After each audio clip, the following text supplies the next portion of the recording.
IPL టికెట్ల black దందాపై విద్యార్థి సంఘాల ఆందోళనకు సంబంధించిన బ్రేకింగ్ న్యూస్ మనం ఉప్పల్ స్టేడియం నుంచి చూస్తున్నాం. ఉప్పల్ స్టేడియం దగ్గర ఉద్రిక్తత చోటు చేసుకుంది. ఐపీఎల్ టికెట్ల బ్లాక్ దందాపై విద్యార్థి సంఘాలు ఆందోళనకు దిగాయి. హెచ్సీఏ ప్రెసిడెంట్ కు వినతి పత్రం ఇవ్వడానికి యత్నించిన విద్యార్థి నేతల్ని అడ్డుకున్నారు స్టేడియం సిబ్బంది. అయితే విద్యార్థి సంఘాల నేతలు స్టేడియంలోకి చొచ్చుకుపోగా స్టేడియం సిబ్బంది వారిని అడ్డుకోవడంతో అక్కడ తోపులాట చోటు చేసుకుంది. ఐపీఎల్ టికెట్ల విషయంలో జరుగుతున్న బ్లాక్ దందాపై మండిపడుతున్నాయి విద్యార్థి సంఘాలు.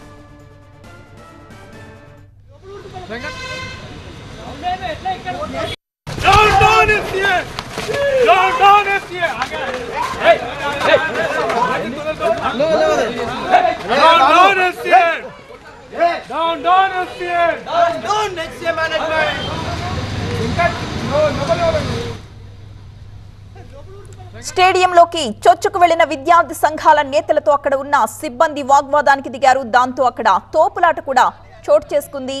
దానికి సంబంధించిన దృశ్యాలు కూడా మనం చూడొచ్చు. ఐపీఎల్ టికెట్ల బ్లాక్ దందాపై విద్యార్థి సంఘాలు ఈ ఆందోళన చేపట్టాయి.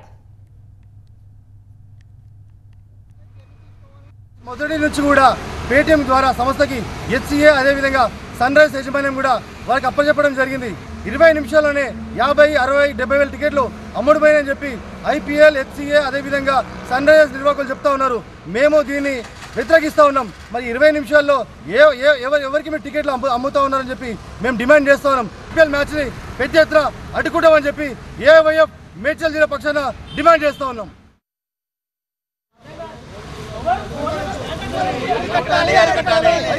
ఐపీఎల్ మ్యాచెస్ లో జరుగుతున్న బ్లాక్ దందాని రాష్ట్ర ప్రభుత్వం చేయించుకోవాలి. Sun rise